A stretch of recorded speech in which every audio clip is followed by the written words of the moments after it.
Hello everyone, this is Ujjwal Piyush, your chemistry master teacher at Vedantu. CBSE term 1 का paper आज खत्म हुआ। आज आपका लास्ट बायोलॉजी का पेपर था। आप लोगों ने जिस जज्बे के साथ तैयारी करी थी सीबीएसई टर्म 1 की, उससे जबरदस्त तरीके से आपका रिजल्ट भी आने वाला है ना? क्योंकि मेहनत कभी भी वेस्ट नहीं जाता है।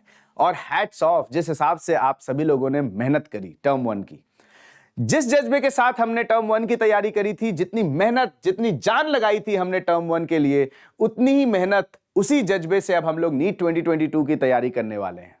और मैं आज इसीलिए आप सब लोगों के बीच आया हूं क्योंकि हम लोग ये डिस्कस करेंगे कि 2022 नीट की तैयारी कैसे करें आखिरी 5 महीने में। कुछ बातें, इंपॉर्टेंट बातें डिस्कस करेंगे जिसको अगर आप फॉलो करोगे तो आप अपने रिजल्ट्स, आप अपने स्कोर में इंप्रूवमेंट कर सकते हो। ठीक है, तो चलिए, अगर आपने चैनल को अभी तक सब्सक्राइब नहीं किया है तो फटाफट से चैनल को सब्सक्राइब कर लीजिए और बेल आइकन को जरूर दबा दीजिए। स्लाइड हर बार की तरह कार्तिका मैम ने बनाया है, तो thank you so much ma'am. Ma'am ने भी काफी मेहनत करी थी आप लोगों के टर्म 1 की तैयारी में, है ना? मैं सामने था पर बैक एंड से मैम का पूरा सपोर्ट था स्लाइड्स बनाने में, और स्लाइड्स के साथ क्वेश्चंस इतने सारे जो हमने प्रैक्टिस किया था वो सब किसकी वजह से हो पाया था? मैम की वजह से हो पाया था। Thank you so much ma'am, है ना? अगर आपने अभी तक हमारा टेलीग्राम चैनल ज्वाइन नहीं किया है तो जल्दी से ज्वाइन कर लीजिए, क्योंकि आप बहुत कुछ मिस कर सकते हैं। सारे important notifications, notes, handwritten notes, questions, सब कुछ यहां पर आपको अवेलेबल हो जाता है। तो टेलीग्राम चैनल को जरूर ज्वाइन कर लीजिए। बच्चे, नीट 2022 की तैयारी हम लोग वाईटी पर तो कर ही रहे हैं। नीट 2022 की तैयारी वेव प्लेटफॉर्म पर भी, वेदांतु के वेव प्लेटफॉर्म पर भी चल रही है, जहां पर लाइव इंटरैक्टिव ऑनलाइन क्लासेस होती हैं, फुल प्रैक्टिस टेस्ट और एनालिसिस होता है, कंप्लीट असाइनमेंट्स और नोट्स मिलते हैं। आप डाउट्स क्लास के दौरान ले सकते हैं और क्लास के बाद भी आप डाउट्स ले सकते हैं। ठीक है, तो आपको करना क्या है? अगर आप जुड़ना चाहते हो तो आप डिस्क्रिप्शन बॉक्स में लिंक गिवन है, आप उसमें जाओ, क्लिक करो, कूपन कोड यूज करो यूपी प्रो, और ट्रायल ले सकते हो आप 15 डेज का। अगर आप कूपन कोड यूज करते हो यूपी प्रो तो आप बच्चे क्या फायदा ले सकते हो? अगर आपने ये कूपन कोड यूज कर दिया अपने छोटू से सर का, तो आप फायदा ले सकते हो 15 डेज प्लस 15 डेज का। मतलब बाय पेइंग जस्ट ₹1800 आप पूरे 1 मंथ के लिए वेव प्लेटफॉर्म ज्वाइन कर सकते हो और फिजिक्स, केमिस्ट्री और बायोलॉजी की क्लासेस कर सकते हैं।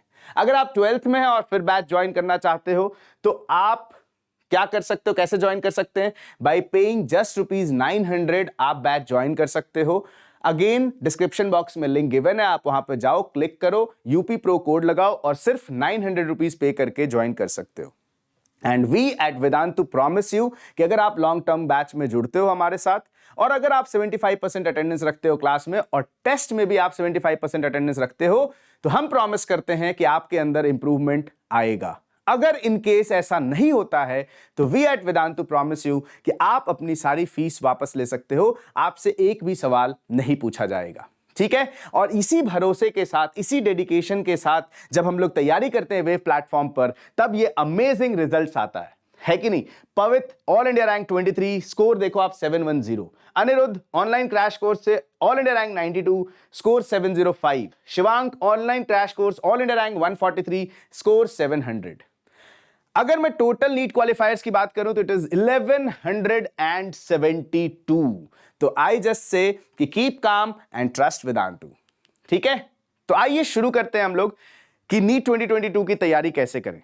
आप सब लोगों ने सीबीएसई टर्म 1 एग्जाम में अपना बेस्ट एफर्ट दिया है, और मुझे पूरा भरोसा है कि आपका एफर्ट वेस्ट नहीं जाएगा।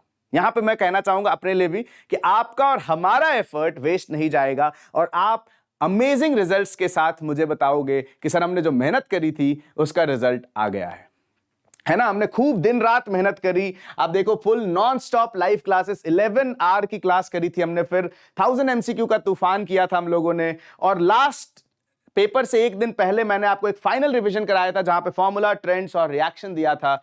ये सारा कुछ हमने और आपने मिलकर के किया था, और उम्मीद करते हैं कि रिजल्ट भी ऐसे ही जबरदस्त आने वाला है। तो बच्चे, टर्म 1 खत्म हो चुका है, अब समय है नीट 2022 फतह करने का, और इसके लिए क्या करना है हम अभी देखेंगे। हमारे पास कम से कम 5 महीने तो है ही। हम तो यही मान के चल रहे हैं कि पेपर अपने सही समय पर ही होगा और उसी के अकॉर्डिंग हम अपनी तैयारी करेंगे। अगर पेपर एक्सटेंड होता है तो कोई बात नहीं, अच्छी बात है, लेकिन हमारी तैयारी जो होगी वो 5 मंथ्स के टाइम के अकॉर्डिंग ही होगी। 5 महीने बचे हुए हैं। जो ओरिजिनल डेट होता था पेपर का कि फर्स्ट वीक या सेकेंड वीक ऑफ मई में हो जाना है, उस अकॉर्डिंग ही हम लोग तैयारी करेंगे। ठीक है, तो सबसे पहले मैं आपको बताना चाहता हूं कि बच्चे पॉजिटिव माइंडसेट का होना बहुत जरूरी है। आपको पहले ये सोच डेवलप करना पड़ेगा, ये सोच होना पड़ेगा, ये सोचना पड़ेगा कि हां मैं कर सकता हूं और मैं ही करूंगा। जो बच्चे सीबीएसई टर्म 1 का पेपर पहले से तैयारी कर रहे थे और जिन लोगों ने, क्योंकि मेरे पास बहुत सारे कमेंट्स आए, बहुत सारा प्यार मिला आपका उस 4 दिन के सेशन के बाद, बहुत बच्चों के मैसेजेस भी आए कि सर हमने पहले बहुत कम तैयारी करी थी, लेकिन जब वो लॉन्ग सेशन देखा, जब आपके साथ क्वेश्चन प्रैक्टिस किया तो हमारे ये स्कोर आ रहे हैं, हमारे इतने अच्छे स्कोर आ रहे हैं। तो वो आपने एक माइंडसेट बनाया, एक ट्रस्ट डेवलप किया, ट्रस्ट दिखाया कि यार यूपी सर के साथ पढ़ेंगे, मेहनत करेंगे तो हो सकता है, यार ये बंदा लगा है 11 घंटे तक पढ़ा रहा है तो इसके साथ लग के मेहनत करते हैं तो हो जाएगा। और वो ट्रस्ट, वो माइंडसेट, वो जो भी पॉजिटिव माइंडसेट कह लो, आप बिलीव कह लो, वो जो आपने दिखाया और उसी का रिजल्ट हुआ कि बहुत सारे बच्चों के इतने अमेजिंग कमेंट्स आए कि मैं पढ़ के, मतलब मुझे ऐसा लगा कि यार 4 दिन की जो मेहनत की थी हम लोगों ने अभी, वो सफल हो गया, है ना। तो एक पॉजिटिव माइंडसेट का होना जरूरी है हमेशा से। जब भी आप पॉजिटिव रहोगे तो आप लाइफ में कुछ अच्छा करोगे, है ना। तो सबसे पहले पॉजिटिव माइंडसेट जरूरी है। उसके बाद अपने बेसिक कॉन्सेप्ट्स पे काम करना शुरू कर दीजिए। अपने कॉन्सेप्ट्स को, अपने टॉपिक्स को थॉरली रिवाइज करो, थॉरली पढ़ो, जहां डाउट आता है वहां पूछो।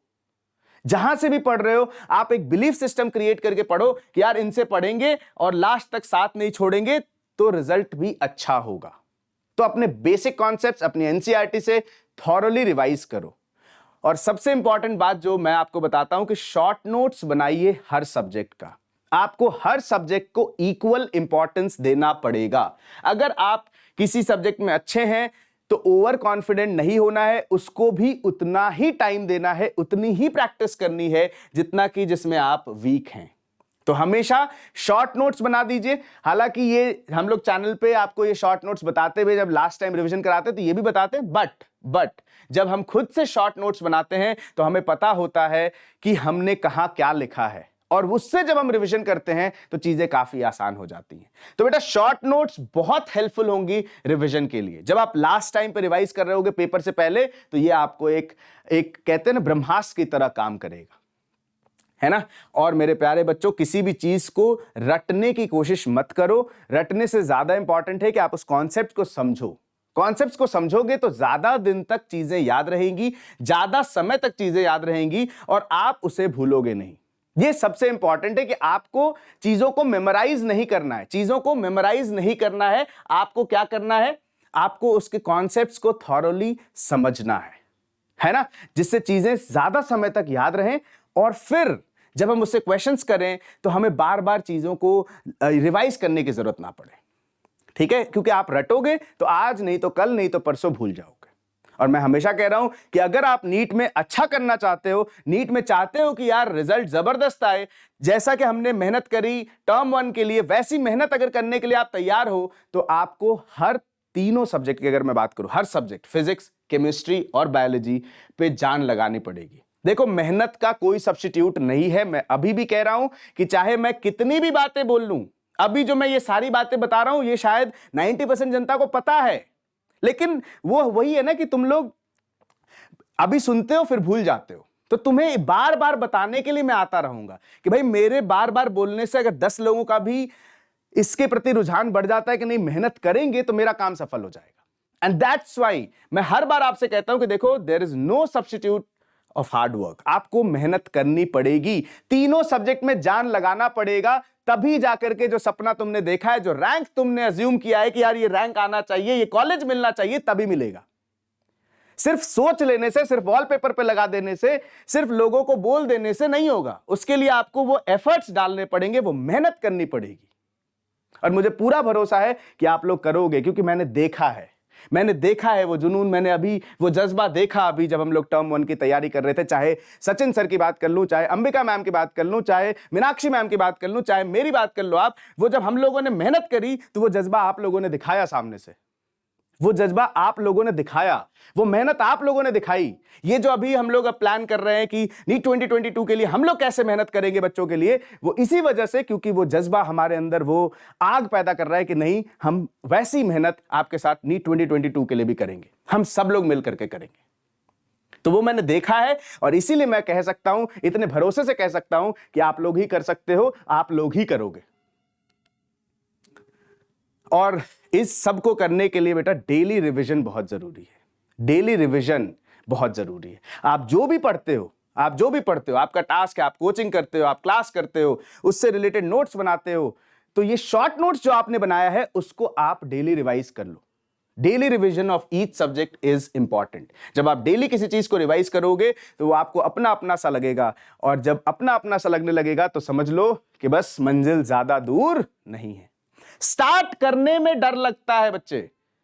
जब हम सोचते हैं ना कि यार क्या मैं कर पाऊंगा, तभी दिक्कत होती है। एक बार आपने स्टार्ट ले लिया फिर कोई नहीं रोक सकता आपको। आप खुद को एग्जांपल ले लो, दूर कहीं देखने की जरूरत ही नहीं है। आप टर्म 1 का एग्जांपल ले लो।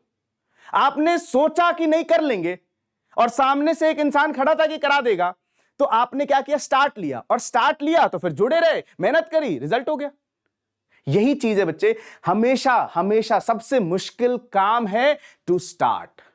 आप एक नॉर्मल एग्जांपल ले लो ना, जब हम किसी जैसे कभी गाड़ी में अगर पेट्रोल खत्म हो जाता है तो जब हम पुश करते हैं तो स्टार्टिंग का जो पुश होता है वो ही सबसे ज्यादा क्या होता है, स्टार्टिंग में 3-4 आदमी लगेंगे पुश करने के लिए, उसमें ज्यादा फोर्स लगेगा उसको आगे बढ़ाने के लिए। लेकिन एक बार जब वो मूव करने लग जाएगी व्हीकल तो फिर वो अपने उसमें उतना फोर्स लगाने की जरूरत नहीं है जितना आपको स्टार्टिंग में लगाने की जरूरत पड़ती थी।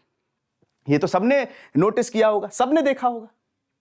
तो the hardest thing is to start. एक बार आपने स्टार्ट कर लिया फिर आपको कोई नहीं रोक सकता है, क्योंकि आपने स्टार्ट किया है इस डिटर्मिनेशन के साथ कि यार मंजिल तक पहुंचा के जाएंगे। सिंपल वही गाड़ी वाला एग्जांपल बता रहा हूं।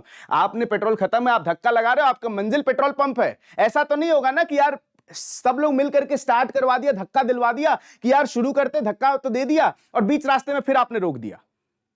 तो बेटा जहां रोकोगे वहां से फिर से उतना ही एफर्ट डालना पड़ेगा। इसीलिए कंटिन्यूटी इज इंपॉर्टेंट। अगर आप वहां एक बार स्टार्ट मिलने के बाद वो पुश आपने कंटिन्यू करना शुरू कर दिया, वो पुश उतने ही फोर्स से आप अगर आगे बढ़ते गए तो थोड़ा समय लगेगा लेकिन पहुंच जाओगे कम एफर्ट्स में।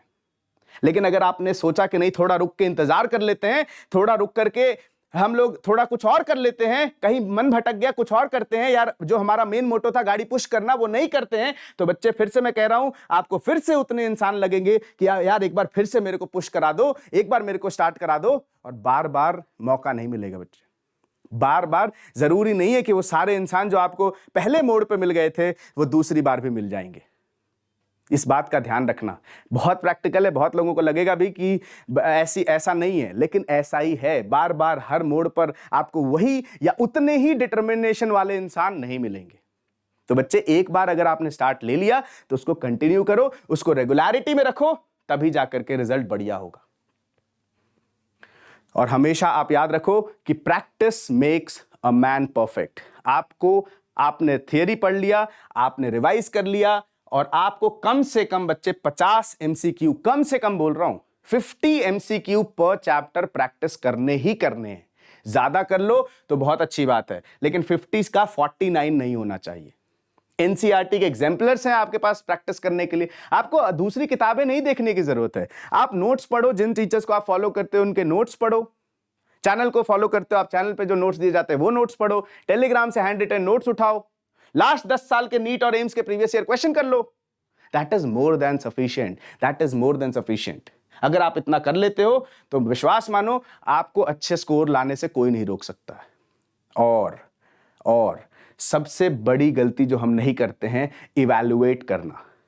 सबसे बड़ी गलती जो हम लोग नहीं करते हैं, सेल्फ इवैल्यूएशन नहीं करते हैं। मिस्टेक हम क्या करते हैं, टेस्ट दे के आते हैं, नंबर आ गए, मान लो 500 नंबर आ गए, हमने देखा ही नहीं कि यार 120 नंबर गए कहां या 220 नंबर कहां गए। अगर मैं 720 की बात करता हूं तो कि 220 नंबर गए कहां, किसी के 600 आ गए तो नहीं देख रहा है कि 120 नंबर कहां गए। या तो खुश हो जाएगा या तो उदास हो जाएगा। लेकिन ये नहीं देखेगा कि 120 नंबर गए कहां। इवैल्यूएशन नहीं कर रहे हो, तो अगर इवैल्यूएट नहीं करोगे तो 600 के 600 या उससे कम रह जाओगे। लेकिन अगर इवैल्यूएट करोगे, उस मिस्टेक पे काम करोगे और फिर इंप्रूवमेंट करोगे कि नहीं यार ये मिस्टेक अब दोबारा नहीं होना चाहिए, तो फिर 600 का वही 700 होगा और आपको पता भी नहीं चलेगा। तो हमेशा बच्चे अपनी गलतियों को आइडेंटिफाई करो, मिस्टेक को आइडेंटिफाई करो। आपसे खुद से सॉल्व हो जाता है तो करो, नहीं तो किसी की भी हेल्प लो। टीचर से पूछने में शर्माने की जरूरत नहीं है, किसी से भी हेल्प लो, आपका काम बनना चाहिए। ये नहीं सोचना है कि यार वो क्या सोचेगा। दोस्त से पूछ सकते हो, दोस्त से पूछो, टीचर से पूछ सकते हो, टीचर से पूछो, लेकिन the ultimate aim should be कि भैया जो वो मिस्टेक है, जो गलती है, जो प्रॉब्लम है, वो सॉल्व हो जाना चाहिए। This should be your ultimate aim. सोचना नहीं है कि यार वो क्या सोचेगा, वो क्या सोचेगा। तुम्हारा मतलब किससे है? तुम्हारा नंबर किससे बढ़ रहा है? किससे बढ़ रहा है तुम्हारा नंबर? इससे बढ़ रहा है सर कि हमारा जो गलती था वो सही हो जाएगा तो नंबर बढ़ जाएंगे। तो उसके लिए हम हर चीज करेंगे, हर वो चीज करेंगे जिससे नंबर बढ़े। और इस चीज के लिए आप चैनल से जुड़े रहो, वेदांतु नीट मेडी से आप जुड़े रहो, क्योंकि यहां पे डिटेल में कॉन्सेप्ट्स हो रहे हैं, एमसीक्यू प्रैक्टिस कराया जाता है, तीनों सब्जेक्ट का कराया जाता है। और आपने डिटर्मिनेशन, डेडिकेशन आपने देख लिया यहां पे जो टीचर्स हैं। तो हम लोग पूरी तरह से तैयार हैं आपकी हेल्प करने के लिए। लेकिन वही कहते हैं ना कि ऊपर वाले ने भी कहा है कि ऊपर वाला भी उसी की मदद करता है जो खुद की मदद करता है। तो हम लोग यहां पर पूरी तरह से तैयार हैं कि यार हम लोग फोड़ देंगे इस बार, क्योंकि हमने वो मेहनत देखी थी आप में। तो हम लोग तैयार हैं। अब आप कितने तैयार हैं ये आप डिसाइड करो, और आज से ही मेहनत करने में लग जाओ, आज से ही लग जाओ। तो अगर मैं पार्ट वाइज बात करूं कि ऑर्गेनिक केमिस्ट्री में मेजरली किस पे फोकस करना है, तो जीओसी बहुत इंपॉर्टेंट है। नेम रिएक्शन पे फोकस कीजिए, मैकेनिज्म को प्रैक्टिस करिए। अगर ये सारी चीजें आप कर लेते हैं ऑर्गेनिक केमिस्ट्री में, तो आप अच्छा स्कोर कर सकते हैं। सभी टॉपिक के डिटेल्ड क्लास बहुत जल्दी डिस्कस करेंगे हम लोग आपसे कि कब से शुरू होने वाला है। आज शाम में भी हम लोग आपसे मिलने वाले हैं। सचिन सर, मैं, अंबिका मैम, मीनाक्षी मैम, सब लोग आपसे मिलने वाले हैं कि हम लोग अब आगे कैसे प्लान करेंगे। आपसे मिलेंगे, आपसे बात करेंगे, डिस्कस करेंगे, ताकि चीजें और क्लियर हों।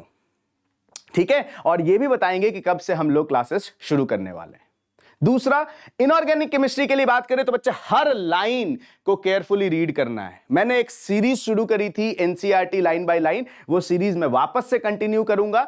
अभी क्योंकि टर्म 1 का प्रेशर था, टर्म 1 के लिए मेहनत करनी थी आप लोगों के साथ, तो अभी थोड़ी देर के लिए होल्ड किया हुआ था। वापस से वो NCERT line by line series मैं शुरू कर दूंगा। मैं वो कराने के लिए तैयार हूं। आपका फर्ज बनता है कि जितना प्यार, जितना जुनून, जितना जज्बा आपने दिखाया टर्म 1 की तैयारी को लेकर के, अगर उसी जुनून, उसी जज्बे के साथ आप मेहनत करोगे और साथ दोगे, तो ये सीरीज फिर से शुरू हो जाएगी। रिएक्शन, स्ट्रक्चर्स, बॉन्डिंग, ये बहुत इंपॉर्टेंट है इनऑर्गेनिक केमिस्ट्री में। मैं इस पे डिटेल वीडियो भी बनाऊंगा, इंडिविजुअली इनऑर्गेनिक को कैसे करें, फिजिकल को कैसे करें और ऑर्गेनिक को कैसे करें। लेकिन आज हम लोग ये डिस्कस कर रहे हैं कि हम कितनी मेहनत करें कि हम जो सपना देखा है, हमने जो कॉलेज सोचा है, जो रैंक सोचा है, वो हम अचीव कर सकें। फिजिकल केमिस्ट्री में सबसे पहले कॉन्सेप्ट्स को समझिए, फॉर्मूला शीट बनाइए और न्यूमेरिकल सॉल्व कीजिए। Previous year questions and NCERT, ये मोर देन सफिशिएंट है। अगर आपने इतना भी प्रैक्टिस कर लिया तो आपकी फिजिकल केमिस्ट्री की नैया पार हो जाएगी। तो अगर जो हमने आज डिसाइड किया, अगर आप ये सारी चीजें अच्छे से फॉलो करते हो, उसी जुनून, उसी डेडिकेशन, उसी जज्बे के साथ फॉलो करते हो, तो मैं लिख के देता हूं आपको कि आपका जो सपना है वो पूरा होने से कोई नहीं रोक सकता है। क्योंकि मेहनत करने वालों का साथ तो ऊपर वाला भी देता है। आप मेहनत करना सीखो, आप मेहनत करके तो देखो यार, 100% आप में इंप्रूवमेंट होगा, 100% जो सपना है वो पूरा होगा। ये मेरा भरोसा है, और मुझे अपने बच्चों पे पूरा भरोसा है कि वो मेहनत करने के लिए तैयार हैं। जैसे टर्म 1 में फोड़ा है, वैसे ही सर के साथ मिलकर के नीट 2022 में भी फोड़ेंगे। कमेंट बॉक्स में जरूर बताना कि फोड़ेंगे कि नहीं फोड़ेंगे। वो जुनून, वो जज्बा मुझे वापस से दिखना चाहिए, तो फिर मैं अपने जान लगाने के लिए भी तैयार हूं कि हां, मेहनत करेंगे हम लोग। ठीक है, चलो तो मिलते हैं फिर शाम में आप लोगों से लाइव सेशन में।